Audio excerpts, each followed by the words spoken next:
Les faux passes, Paul en parlait à l'instant. On se rend compte que le trafic s'est implanté dans le monde du sport et notamment le football. Loïc Braillet, bonjour. Bonjour. Vous avez enquêté, vous êtes entré en contact avec un vendeur de faux passes.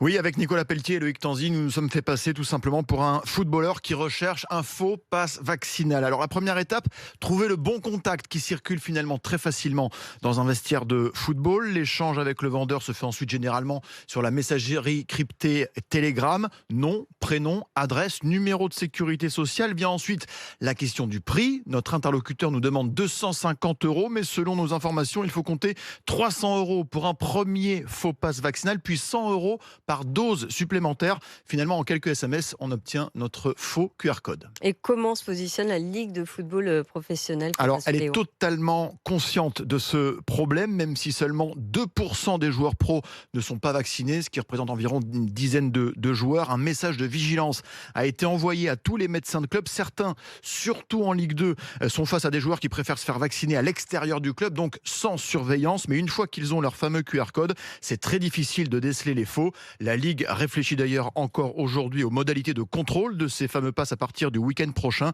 C'est surtout dans le foot amateur, beaucoup moins surveillé et réglementé, que les faux passes circulent le plus.